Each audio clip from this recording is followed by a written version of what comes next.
oportunidade, mais essa oportunidade, com certeza não é a primeira, nem será a última, mas que é de sobremaneira especial e importante cada uma delas, pelo que nos apresenta e pela oportunidade que temos em cada uma delas da nossa evolução espiritual. É interessante, o pessoal estava cantando aqui uma música do Michael Jackson, né? Heal the World, cure o mundo. Eles cantam num determinado momento que acenda a chama do amor e faça o mundo inteiro feliz. Depois, uma outra música, né? O pessoal canta que são chegados os tempos, tem muita coisa para fazer. E é interessante que ao lado disso, a gente, naturalmente, às voltas, nos nossos testemunhos, nos nossos obstáculos, desafios naturais, num planeta de provas e expiações, em que cada um de nós está matriculado na necessidade especial e específica de cada um. Alguns de nós pedimos para fazer a disciplina da paciência, a maior parte de nós pedimos a disciplina do perdão, a matéria da esperança, a matéria do otimismo, a matéria da confiança, a matéria especial da fé. E num momento em que a gente escuta uma música dessa e o pessoal lembra a colocação traduzida da música do Michael Jackson, acender a chama do amor e fazer o mundo inteiro feliz, a gente para fazer uma reflexão, que a princípio, de uma forma mais precipitada talvez, a gente não encontra a razão de ser nesse entendimento e nessa confiança, porque cada um de nós, repetindo, estamos às voltas de testemunhos, de desafios, de obstáculos naturais, repetindo, um planeta de prova e expiação. No entanto, falado aqui numa outra oportunidade, as portas de ser evoluído, ou ser passado de prova e expiação para o planeta de regeneração, onde o bem vai prevalecer. Então, não por acaso, nós estamos nesse momento especial das nossas vidas, das nossas últimas reencarnações, em que a gente está vivenciar essa oportunidade. Lógico, aqui no corpo encarnado, um dia, continuando a vivenciar e acompanhar a espiritualidade da nossa condição de espíritos, sem a indumentária material. Mas, de novo, voltando à questão do mundo feliz, ou da gente demonstrar essa felicidade, está muito complicado, está muito difícil, naturalmente é o momento de assim estar. Nós lembramos do Evangelho de Mateus, capítulo 24, o sermão profético de Jesus, em que ele aponta, quem tiver curiosidade depois, o capítulo 24 de Mateus, ele aponta tudo o que está acontecendo. Ele fala que cada coisa dessa, inclusive pandemia, nações contra nação, guerras, filho contra pai, pai contra filho, nada disso seria o fim. Ele fala depois que quando o Evangelho for distribuído ou colocado por todo mundo, aí virá o fim. Depois Daniel também nos fala que quando for ultrajado o espaço divino, aí também virá o fim. Quem estiver em cima do telhado não desça, quem estiver no chão voa. Bom, são questões interessantes que Jesus coloca nas condições do nosso entendimento à época, esperando que na volta os seus ensinamentos através da doutrina espírita como Consolador prometido, a gente já tivesse condição de refletir mais profundamente, com mais entendimento acerca desses ensinamentos dele. E ele fala do fim, nós já falamos aqui, o fim desse mundo antigo, desse homem velho. Divaldo nos adverte, ou nos esclarece, que nessa época agora que nós estamos vivenciando, deve reencarnar em torno de 1 bilhão de espíritos de luz, espíritos iluminados, para nos auxiliar nesse momento de transição.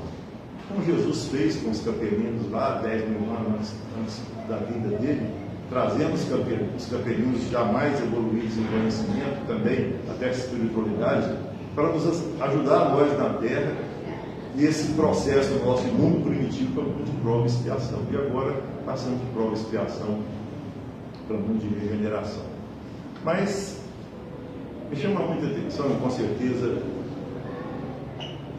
a cada um de todos nós, quando a gente vê nessa situação que nós estamos vivenciando, e nós já falamos aqui, a questão de 700 mil suicídios por ano. E a questão da maior parte desses suicídios está entre jovens, crianças de 14 aos 29 anos. Aí, em determinado momento, eu pensei o que leva essas crianças, esses jovens, a atentar contra a vida no início de todas as possibilidades de evolução, de entendimento, de aprendizado. O que leva, será? O interessante, nós já falamos aqui também, o segundo grupo que mais atenta contra a própria possibilidade aqui é o grupo dos idosos, que ao passar por toda a vida, que ao suportar e vencer uma série de desafios, de testemunhos, ao fechar a sua vida, o seu aprendizado com uma coroa de vitória, atenta contra a própria vida e se compromete para as próximas encarnações. O que leva tudo isso a acontecer? Eu estava vendo e achei no livro Linha de Luz, Psicografia do Chico Xavier pelo Espírito de Emmanuel, a lição que ele chama e coloca como necessidade essencial. Aí eu achei interessante porque o título já é sugestivo. Necessidade essencial. O Emmanuel, com essa série de livros em que ele pega versículos da Bíblia e discorre acerca de cada versículo, nos ajudando a compreender o que Jesus quis dizer com cada versículo desse. E aqui é interessante que esse livro, por exemplo, tem 180 capítulos, o Fonte Viva mais 180, o nosso mais 180, quer dizer, são 5 livros aí que dá quase 1000 versículos comentados por Emmanuel, que chegam a um total de versículos maior do que o de Lucas, igual o de Mateus, maior do que o de João. Então, seriam os versículos da Bíblia, ele nos ajudando a entender. E esse versículo que eu vi aqui nesse momento, é o versículo da necessidade essencial, onde Jesus chega, conversando com Pedro, ele fala aqui: mas eu roguei por ti, para que a tua fé não desfalecesse. Jesus conversando com Pedro. Estão no Evangelho de Lucas, capítulo 22, versículo 32. E é interessante. Em que contexto Jesus fala isso para Pedro? Antes desse versículo, Jesus chega para Pedro e fala: Pedro, o inimigo pediu para que você fosse cirandado como trigo. É interessante esse versículo anterior, porque ele vai nos ajudar a compreender depois o que Jesus falou depois. E justamente depois que Jesus fala isso para Pedro, o inimigo pediu que ele fosse cirandado como trigo, Jesus fala: mas eu pedi ao Senhor para que a sua fé não desfalecesse. Aí o que a gente pode refletir acerca disso? Nós já falamos aqui, a gente pode relembrar o que é cirandar. O que é cirandar o trigo? Né? Cirandar o trigo é um costume normal à época e talvez até hoje. Você pega uma peneira, coloca um pano de prato limpo no chão aqui, você pega um molho de bagos de trigo, as sementes de trigo, né? E apaga, e você bate violentamente nessa peneira, a fim de que os grãos caiam no pano limpo ali e sobra a palha na sua mão, que você vai queimar essa palha. E é interessante Jesus falar que o inimigo pediu para que Pedro fosse cirandado. Aí a gente vai procurar o que é isso, que Pedro vai cirandar trigo? Na realidade não é. Jesus quis dizer que o inimigo aqui, né, gente, lógico, tem umas edições da própria Bíblia, de cada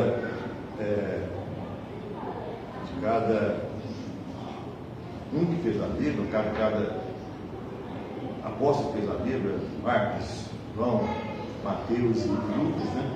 Que coloca Satanás. Satanás pediu para que você fosse Satanás, para que você fosse cirandado. A gente sabe que não existe Satanás. E Jesus fala o inimigo. O inimigo seria um espírito inferior, num contexto de provar a fé de Pedro e deixar que ele passasse por testemunhos e dificuldades e ver até onde ele seria capaz de continuar fiel a Jesus. Olha que coisa. Como é que a gente tira esse negócio de trigo, cirandar trigo e chega até a fidelidade a Jesus? E essa fidelidade de Pedro e de cada um de nós era demonstrada pela nossa fé. E é interessante. O Emmanuel começa a discorrer acerca disso, falando que Jesus, sabendo que o campo que Pedro iria lavrar naquele momento, após a volta de Jesus à espiritualidade, Pedro sendo o pilar dos outros apóstolos do cristianismo nascente, consolidando o cristianismo, ele estaria às voltas com questões, segundo Emmanuel, de coisas passageiras da matéria. E coisas passageiras da matéria, por isso ele fala aqui, vantagens materiais para Pedro, como satisfação do corpo, remuneração substanciosa e consideração social. O Emmanuel fala que Jesus pediu para que a fé de Pedro não desfalecesse. Olha que coisa interessante. Quer dizer, aí a gente traz isso para a nossa vida. A gente traz essa situação para os nossos testemunhos. Muitas das vezes, a gente pensaria que a nossa felicidade aqui seria a substância material, financeira abastada, ou então a consideração social, a fama, né? E na realidade, Jesus, tendo em Pedro, continuador da obra dele, o pilar do cristianismo nascente, Jesus não pede nada isso ao Senhor para Pedro, mas pede que a fé dele não desfalecesse. Olha que coisa interessante, né?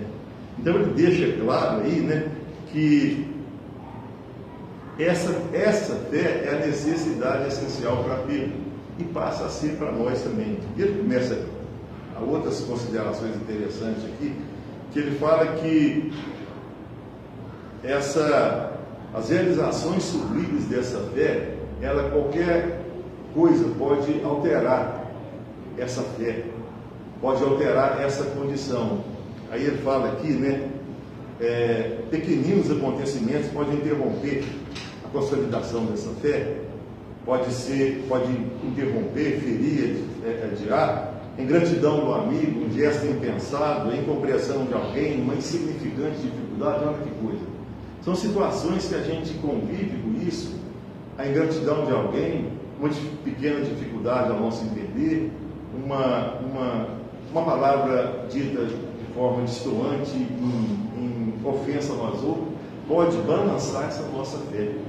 Por isso que Jesus pediu ao Senhor, com relação a Pedro, que o Senhor ajudasse a Pedro, que a fé dele não desfalecesse. E passa o ensinamento para nós como também necessidade essencial. Essa necessidade essencial nossa dessa fé. E será talvez que esses jovens que estão atentando contra a sua oportunidade aqui, esses idosos que estão descrentes da confiança, da misericórdia e da bondade de Deus, no final da sua passagem por aqui, do seu aprendizado, não estaria precisando de um entendimento maior dessa fé desse Deus, dessa fé que nos mostra na música aqui a condição otimista de acender a chama do amor e espalhar pelo mundo? Como é que nós vamos entender uma música dessa, uma colocação dessa de acender uma chama do amor e espalhar pelo mundo, dado as dificuldades que todos nós estamos enfrentando?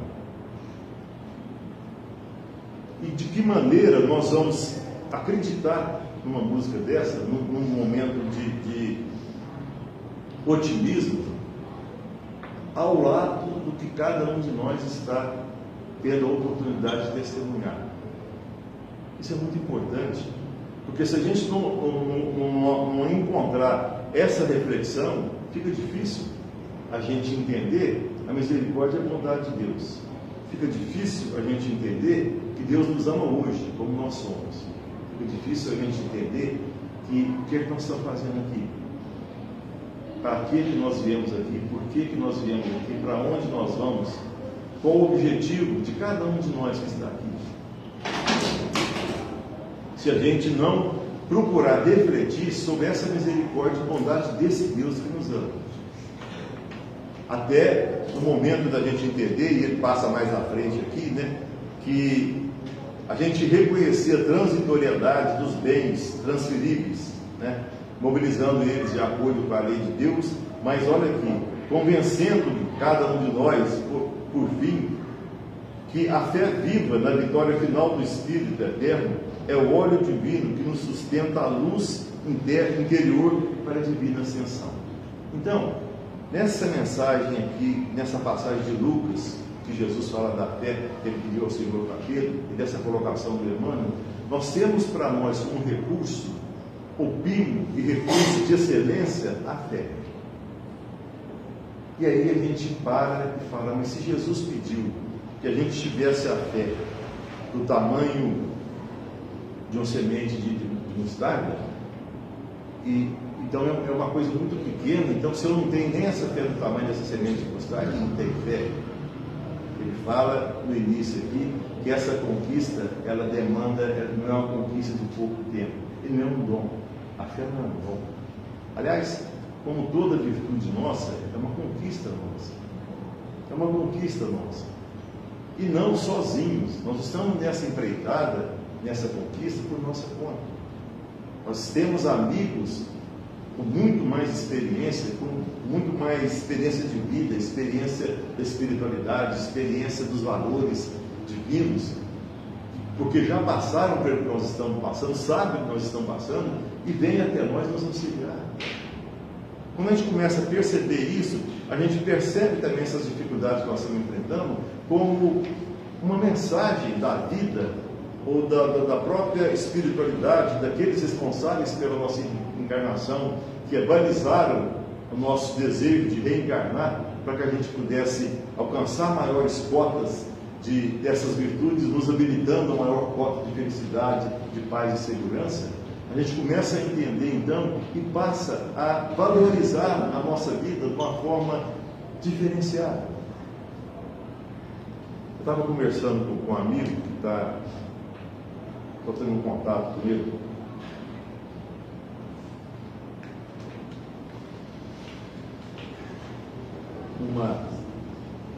Uma ação que nós estamos desenvolvendo lá no nosso centro, uma ação material, arrumando uma cozinha lá, e ele, um rapaz pedreiro, ele de Maranhão, dois amigos dele que ele chamou para ajudar, da Paraíba. E a esposa dele, achei interessante que no sábado ele falou isso, a esposa dele está grávida e está prestes a dar a luz agora em fevereiro. E ele ia para o Maranhão para que ela pudesse dar a luz lá. Aí hoje eu cheguei, aliás, isso ele me falou, na sexta, no sábado, eu conversei com ele e falei, Valdir, aí, você está indo para o Maranhão, para o Johnny? A gravidez da minha esposa tem um risco de diabetes gestacional, diabetes gestacional. Falei, que isso, irmão, né? E aí? Ele falou, não, pois é, eu não posso ir lá para a minha cidade, no Maranhão, porque lá não tem recurso. Tem pouco recurso para ela ser tratada assim, então eu não vou viajar, eu vou ficar aqui. Falei, que coisa boa, né, Gilberto? Então você poder ficar aqui tem recurso, falou, Johnny, a gente que vive essa situação lá no Maranhão, os amigos dele na Paraíba, é interessante a gente vivenciar isso, porque a gente aprende a dar valor nas coisas. Eu achei interessante ele falar isso. Então, enquanto a gente está aqui, naturalmente, com as dificuldades de médico, nos bairros, no plano do SUS, na situação da saúde da cidade, ele vem extremamente, e a Estela deu sobre a gratidão, grato por ele estar aqui em Uberlândia e não na cidade dele, no Maranhão, não sei qual cidade que é, e nem nos outros amigos na Paraíba. Mas ele falou com tanta intensidade assim, você não sabe o que a gente valoriza. Quando eu estou lá na minha cidade, se eu fosse com a minha esposa para lá, eu corria o risco de perder, sei lá, a vida dela ou da criança. E eu estou aqui tranquilo. Olha que coisa. Então é interessante isso, essa reflexão, eu lembrei dessa situação, para a gente trazer essa reflexão dele para a nossa vida. certeza nós não estamos, a nossa família, no nosso lar, nos nossos familiares mais da família intimista presente, passando por uma situação dessa. Mas nós temos problemas que nós estamos passando também. Aí de repente, será que se a gente parar e pensar na Casa Espírita Paulo Estevam, que nos faz um atendimento espiritual muito diferenciado, que faz um atendimento ao pessoal morador de rua, que faz o atendimento do passe magnético, que faz múltiplos atendimentos aqui. Será que isso não seria esse SUS que o Gilvaldo tem aqui, o SUS nosso? Né? Quanto que nós já paramos para pensar o que aconteceu, como é que nasceu essa casa? Quem toma conta dela? Quem cuida dela? Quem limpa os bancos? Quem passou o pano aqui? Quem paga a luz? Quem faz com que funcione para que a gente possa estar aqui? Então, de repente, eu acho que esse entendimento deve trazer até nós, sem tirar de nós a dificuldade presente nas nossas vidas, do nosso testemunho, com certeza, porque nós pedimos isso, nós pedimos a habilitação do perdão, da prática do perdão, da esperança, da fé, do otimismo. Nós pedimos isso sem desconsiderar isso, mas considerar todo o recurso que está sendo usado, meus irmãos. Não somos melhores do que ninguém por sermos espíritas. Não somos. Ao contrário, nós temos maiores responsabilidades por sermos espíritas. Porque nós sabemos que Deus não castiga. Nós sabemos que Deus não educa. Como Pai zeloso, Ele educa. Mas Ele não nos castiga, Ele não nos pune, Ele nos ama. De uma forma impensável para nós. Deus nos ama de uma forma que a gente se perde nos buracos negros, nos universos, das galáxias, trilhões de galáxias, da imensidade do amor que Deus tem para conosco. E às vezes, quando o Emmanuel fala que uma dificuldade pequena, sem desconsiderar a dificuldade de cada um de nós que passa, que às vezes não é tão pequena assim, mas é aquela que nós pedimos e precisamos aprender, uma dificuldade pequena pode tirar ou balançar essa fé nossa. Então é interessante, né, a gente parar para pensar e não ver só a mancha azul no lençol branco, no lençol de sei lá, 3 por 5, 15 metros quadrados, branquinho, com a manchinha azul do varal. Quando a gente olha assim, a gente fala, nossa, tem uma mancha azul ali. Porque a gente, nossa, só tem uma manchinha ali, tá limpinho, não é? Mas é questão natural nossa também, daquilo que a gente vivencia, daquilo que a gente está às voltas com o nosso aprendizado. Mas com essa questão de fé, nós podemos alinhar aqui algumas situações de fé do nosso evangelho, dos evangelistas, né? Que a gente vê, por exemplo, no Evangelho de Marcos, capítulo 9, versículo 17, que chega um rapaz para Jesus e fala, Senhor, me ajuda, porque meu filho está com um espírito mudo, que às vezes joga ele na água ou joga no fogo, e eu não sei o que fazer, né? O senhor podia me ajudar? E Jesus fala para ele, né? Você pode crer, você crê que eu posso te ajudar? Porque se podes crer, tudo é possível naquele que crê. E o que é que o rapaz fala, o pai do menino fala? Olha que coisa interessante, meus irmãos, que vale para nós. O que é que o rapaz faz? Você pode crer que eu posso te ajudar? E o pai do menino responde, Senhor, eu creio, mas ajuda a minha incredulidade. Olha que coisa. Então chega até nós, e isso, essa doutrina espírita chega até nós e nos consola, e nos esclarece, e nos ajuda. Se eu não tenho a fé ainda do tamanho do grão de mostarda, é natural que eu, como o pai do menino, ainda não tenha incredulidade. E Jesus deixou de atender ele? Não. Mas se você crê, tudo é possível aquele que crê. Ajuda a minha incredulidade. Jesus fala, pode ir que seu filho está curado. Olha que coisa. Que outro momento de fé nós podemos lembrar, né? A mulher hemorroísta, nós estamos falando aqui, 12 anos com fluxo de sangramento contínuo, e que ela imagina que se tocar nas vestes de Jesus, ela cura, né? E ela passa, muita gente às voltas dela, junto com Jesus, e Jesus para e fala, quem me tocou, né? Quem me tocou? O que Pedro fala? Senhor, todo mundo está te tocando, está todo mundo te encostando. Jesus fala, não, alguém me tocou porque de mim saiu virtude. E não era uma egoísta, ela tocou Jesus e curou o Sansão.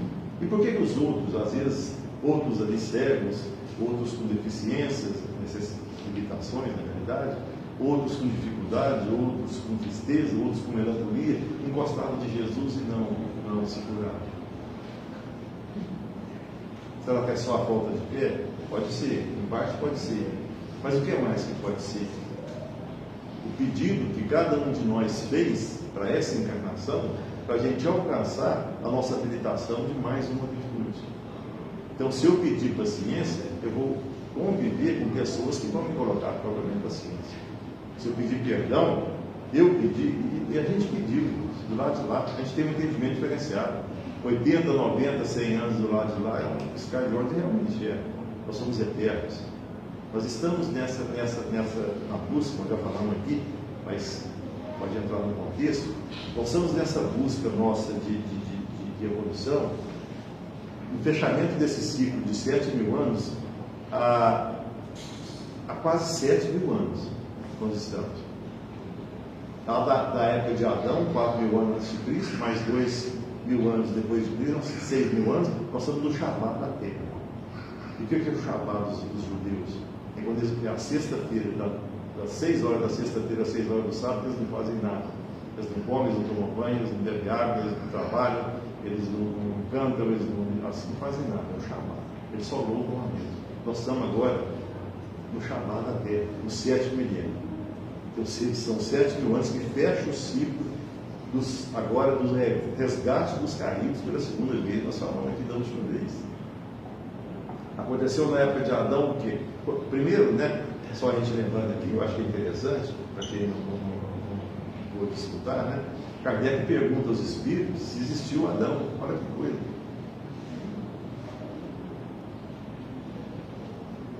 Existiu Adão? O que os espíritos respondem? Sim, mas ele não foi o primeiro nem o único. Não foi o primeiro nem o único. Não é ele, a Eva, os criados da Eva, e ele a serpente que fala? Não é. Aí Kardec pergunta, e quando foi que Adão viveu? Então, se ele existiu? Os espíritos respondem, na época em que assinalais, em torno de 4.000 anos antes de Cristo. Na época de Adão foi feita a primeira peneirada dos capelinos. Os egípcios voltaram e a maior parte misturou com os africanos, com os chineses que já estavam aqui, virou a gente aqui, né? Como nós aqui. Talvez muitos de nós aqui sejamos capelinos que viemos, estamos tendo agora o resgate dos caídos pela segunda vez. O que é os caídos pela segunda vez? Primeira vez são aqueles que voltaram para a capela, que nós vemos isolados de capela. Os caídos pela segunda vez vai ser nós um dia, Deus queira que não, se Deus quiser não, os caídos, os exilados da terra. Então é interessante isso, né? Que nesse momento, então, nós estamos nessa situação especial para nosso testemunho de fé e de realmente amar a Jesus, a Deus e seguir os ensinamentos dele. Porque nós está tendo agora o resgate dos caídos pela segunda vez que somos nós. E já tem espíritos, segundo o Dr. Bezerra de Menezes, que já não vão reencarnar mais na Terra, estão complicando muito aqui, e eles vão reencarnar no planeta dos espíritos primitivos, que os homens de lá moram nas cavernas, corpos de dinossauro, não tem internet, não tem luz, não tem rota, não tem fogo, como os capelinos chegaram aqui. Por isso que a ideia da perda do paraíso. Perder o paraíso de lá e vai nascer aqui, na selva, aqui com os homens correndo de dinossauro. Por isso o entendimento do pecado original. Como que a gente nasce recém-criado e já tem pecado original? Que pecado original? Pecado de ter errado lá esse planeta do Sol do café. Mas então, meus irmãos, voltando à questão de novo aqui, da nossa fé, e a gente fortalecer essa fé para a gente poder fazer o que a gente deve fazer, né? E ele tem uma outra passagem aqui também do Evangelho de Mateus, capítulo 8, versículo 13, né? Em que ele fala, o pai de um outro rapaz fala que o filho dele é paralítico, está paralisado, sem andar, está bem dementado e também está sofrendo demais, que Jesus podia ajudar ele. Jesus volta para ele de novo e fala, você acredita que eu posso te ajudar? E ele fala, acredito, sim. Então Jesus fala, então eu vou lá na sua casa e vou salvar seu filho que está lá. Aí o rapaz fala, não, Senhor, mas o senhor não precisa ir lá na minha casa. Eu tenho comandados sobre as minhas ordens, e eu falo que ele fazer isso, ele faz, eu falo que ele fazer aquilo, ele faz. O senhor também, pelo que o senhor faz também, o senhor não precisa ir lá, basta o senhor querer. E Jesus fala dos apóstolos dele, em todo Israel eu nunca vi fé desse tamanho, pode ir que o seu filho está curado. Gente, então, olha que coisa, né? Aí a gente volta de novo, né? A gente não pode tirar essa nossa motivação. Acende a chama do amor, né? E ilumina toda, felicita todo o mundo. Então, como é que uma pessoa dessa, né? Nessa situação, fala que Jesus não precisa lá não, só faz assim o que quer e acontece. E a gente precisa, e a gente ainda não tem isso, a gente precisa dessa fé do tamanho do grão de mostarda. Mas a ideia não é essa, não é que nós não temos essa fé e não damos conta de fazer isso, não. É natural que a gente ainda não consiga. Nós estamos adquirindo essa condição de fé. Nós estamos aqui justamente para adquirir essa condição de fé. Mas é a alegria e a certeza do que nos aguarda. Eu já falei aqui, tem mais um tempo, até 15 para tudo. Que eu achei muito interessante também, que eu vi, que vocês me desculpem repetir aqui, mas eu acho que tem umas situações que entram no contexto aqui também, eu já falei isso. O nosso código genético, o que é o nosso código genético? O projeto Genoma, que começou nos Estados Unidos a partir de 1983, por aí, o pessoal começou a fazer um estudo no DNA de todo mundo, para criar o código genético de todos nós. Aí eles fizeram um tanto lá, depois se paralisaram, depois voltaram em 2017, 2023, chegou quase no final, e chegaram à conclusão, olha que coisa interessante. Eu quero chegar nesse ponto para a gente entender por que nós suplicamos para que nascer. Aí a gente vai parar e falar, poxa, eu pedi para nascer, eu estou passando uma barra pesada aqui, eu estou achando que eu passando essa barra aqui, eu vou quitar meu débito de crédito, quitar minha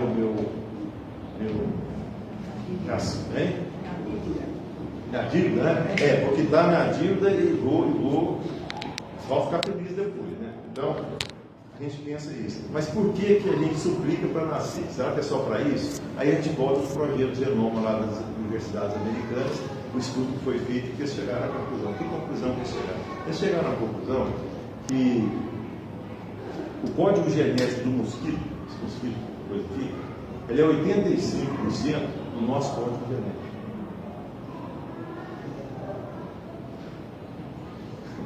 Estranho, né? O código genético de um orangotango, de um chimpanzé, é 98% do nosso código. Aí começa a ficar interessante. Porque o código genético do chimpanzé é 98% do nosso, e o chimpanzé não consegue falar como a gente fala. Ele não sabe mexer com internet, ele não dirige, ele não pilota avião, ele não tem receita de pudim eu vi isso, de pudim né, não sabe cozinhar. Ele não tem internet, ele não tem WhatsApp, ele não cria um iPhone. E ele tem 2% a menos do nosso código genético. O que significa isso? Significa que nós, com 2% a mais do código genético do orangotango, nós fazemos tudo isso que ele não faz porque ele não tem, 2%. E se a gente vier do lado de lá desencarnado, e a gente vai assistir, aí sim, uma palestra né, do lado de lá, um espírito superior a nós, que tem 2% a mais do que nós. Será que esse espírito lá, se a gente puder assistir essa palestra dele, essa aqui fica sem graça, né? Mas essa palestra do lado de lá, com 2% a mais, será que esse espírito lá, ele anda sobre as águas? Será que ele dá conta de curar um cego de nascença? Ele cura um paralítico? Ele conversa no Monte Tabor, aí eu vou falar quem é, no Monte Tabor com Moisés e Elias, que já tinham desencarnado, não estavam dormindo esperando o juízo final. Quem fez isso? Será que o nosso Cristo, quanto você tem por cento a mais do que o nosso código genético? Então, quando a gente vê isso, tipo, faltando só 2%, a gente volta, não, eu quero voltar amanhã. Calma, que você, né, tem que organizar, né? Você tem que escolher seus pais, por isso que a gente suplica para vir para cá. Aí a gente fecha, já caminhando para o encerramento, de que nós nascemos, então, não só para sofrer, para pagar a dívida. Nós nascemos, sim, conforme disse a Ana de Anjos, nesse sentido que a senhora falou, a gente reparar o que nós fizemos de errado. Eu vim aqui e compliquei a vida aqui quando eu estava aqui, nós complicamos. Agora eu quero vir fazer melhor, por isso que eu nasço de novo. E para conseguir essa condição melhor de amar, que nós foi cantado aqui. Acenda a chama do amor e faz o mundo inteiro feliz. Estamos no tempo, os tempos são chegados, é isso que nós temos que fazer. E para encerrar, né, meus irmãos, por isso nós pedimos e Deus nos deu mais essa chance. E para encerrar essa questão da nossa fé, do que nos aguarda, né, e dessa passagem dos jovens e dos idosos, e todos nós estamos passando na nossa luta, eu vou lembrar aqui e pedir licença para vocês para lembrar uma música do Almir Sater, que chama Tocando em Frente, que ele fala, isso falando para essas crianças, eu ia falar um pouco aqui também das crianças aquelas crianças com TDAH, com autismo, com TDAH, e crianças com dificuldade, né? Muita dificuldade dessa correria, né? Que tem. Então, o Almir Sater chega e fala para nós que ele já teve pressa, anda devagar porque já teve pressa. Leva esse sorriso, porque eu já chorei demais. Hoje eu me sinto mais forte, mais feliz, talvez. Eu só levo a certeza de que muito pouco eu sei, eu nada sei. Conhecer as manhas e as manhãs, o sabor das massas e das maçãs. É preciso amor para poder pulsar, é preciso paz para poder sorrir, é preciso a chuva para florir. Olha que coisa. Cada um de nós, um dia a gente chega, outro dia vai embora, cada um de nós compõe a sua história, e cada ser em si traz o dom de ser capaz de ser feliz. Olha que coisa, né? Isso é uma música de 1990, quer dizer, 35 anos atrás. Eu repito um pedaço, é preciso amor para poder pulsar, é preciso paz para sorrir, é preciso a chuva para florir. E ele continua, eu pulei uma frase aqui, penso que cumprir a vida seja simplesmente compreender a marcha e ir tocando em frente. Que é isso, meu irmão? Ele não fala, penso que levar a vida, deixar a vida me levar, sem desconsiderar o trabalho do outro. Ou então, ele não fala que levar a vida, ou ter a vida, ou aproveitar a vida. Ele fala cumprir. Cumprir nos leva a entender o quê? Compromisso. Então ele fala que eu penso que cumprir a vida, quer dizer, cumprir esse compromisso que nós fizemos de lá, aqui, agora, seja simplesmente compreender a marcha. Um dia está bom, outro dia está meio difícil, no outro dia volta, está bom de novo, cada dia o sol nasce de novo, nada pode impedir o sol de nascer, e a gente já vem passando muitas dificuldades, superando e seguindo, tocando em frente, como ele fala. Penso que cumprir a vida seja simplesmente compreender a marcha e ir tocando em frente. É uma maravilha, e encerrando, um dia a gente chega, outro dia vai embora. Cada um de nós compõe a sua história, cada ser em si. Como é que é? Cada ser em si? Carrega o dom de ser capaz de ser feliz. Eu peço, meus irmãos, por isso aqui, agradecendo a Deus a nossa estadia, a nossa criação, porque o projeto de cada um de nós é dele e nada pode nos impedir de alcançar. Eu encerro essa frase.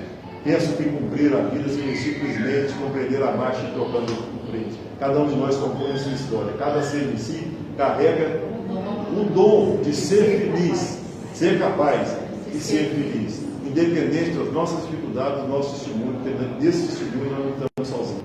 Já vencemos muito e vamos vencer esse de hoje também. Esse que estão passando agora.